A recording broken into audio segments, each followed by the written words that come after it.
کے خاص نفل پڑھنے کا مکمل طریقہ سیکھ لیں اور دوسروں کے ساتھ شیئر بھی کر دیں۔ سب سے پہلے آپ نے نیت کرنی ہے 2 رکعت نفل اللہ کی رضا کے لیے۔ اس کے لیے آپ نے دل میں ارادہ کر لینا ہے کہ اے اللہ ان 2 نفلوں کی برکت سے مجھے خیر والی لمبی عمر عطا فرما۔ اللہ اکبر کہہ کے سٹارٹ کر لینے۔ سب سے پہلے سبحانک اللہ پڑھنی ہے، اس کے بعد اعوذ باللہ من الشیطان الرجیم بسم اللہ الرحمن الرحیم پڑھ کے الحمدللہ پڑھنی ہے۔ اس کے بعد پھر آپ نے 3 بار قل هو اللہ پڑھنی ہے اور ہر بار قل هو اللہ سے پہلے آپ نے بسم اللہ پڑھ لینی ہے۔ رکوع اور سجدے کر کے 1 رکعت، دوسری کے لیے آپ نے کھڑے ہونا ہے تو سٹارٹ کرنا ہے بسم اللہ سے، اس کے بعد الحمدللہ، پھر سیم اسی طرح 3 بار آپ نے قل هو اللہ پڑھنی ہے جس طرح پہلی رکعت میں پڑھی ہے۔ رکوع اور سجدے کر کے التحیات میں بیٹھ جانا ہے، التحیات پڑھ کے، درود پڑھ کے، دعا پڑھ کے، سلام پھیر کے آپ نے اپنے 2 نفلوں کو پورا کر لینا ہے۔ اس کے بعد آپ نے 1 بار سورہ یاسین پڑھنی ہے۔ اگر یہ نہیں پڑھ سکتے یا آپ کو پڑھنی نہیں آتی تو 21 بار قل هو اللہ پڑھ لیں۔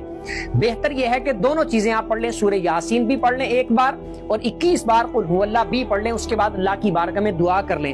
اسی طرح پھر آپ نے 2 نفل پڑھنے ہیں، اس میں آپ نے ارادہ اور نیت یہ کرنی ہے کہ اے اللہ ان 2 نفلوں کی برکت سے میرے گھر بار میں، رزق میں، دین میں، اسلام میں، اولاد میں، کاروبار میں برکت عطا فرما اور اپنے سوا مجھے کسی کا محتاج نہ کرنا۔ یہ دل میں ارادہ کر لینا ہے اور سیم آپ نے اسی طریقے سے جس طرح پہلے 2 نفل پڑھے ہیں یہ 2 نفل بھی آپ نے اسی طرح پڑھنے ہیں۔ ان کو پڑھنے کے بعد بھی آپ نے 1 بار سورہ یاسین پڑھ لینی ہے یا پھر 21 بار قل هو اللہ پڑھ لینی ہے یا پھر بہتر ہے دونوں چیزیں پڑھ لیں۔ اس کے بعد پھر آپ نے 2 نفلوں کی نیت کرنی ہے، دل میں ارادہ کرنا ہے کہ اے اللہ ان 2 نفلوں کی برکت سے مجھے مصیبتوں سے، پریشانیوں سے، بلاؤں سے میری حفاظت فرما۔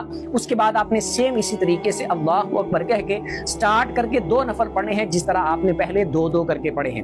ان 2 کو پڑھنے کے بعد بھی آپ نے 1 بار سورہ یاسین پڑھنی ہے یا پھر 21 بار آپ نے قل هو اللہ پڑھ لینی ہے اور بہتر یہ ہے کہ آپ دونوں چیزیں پڑھ لیں، اس کے بعد اللہ کی بارگاہ میں دعا کر لیں۔ تو اس طریقے کے مطابق آپ ان 6 نفلوں کو ادا کر سکتے ہیں، ان کی بڑی فضیلت ہے، اس پر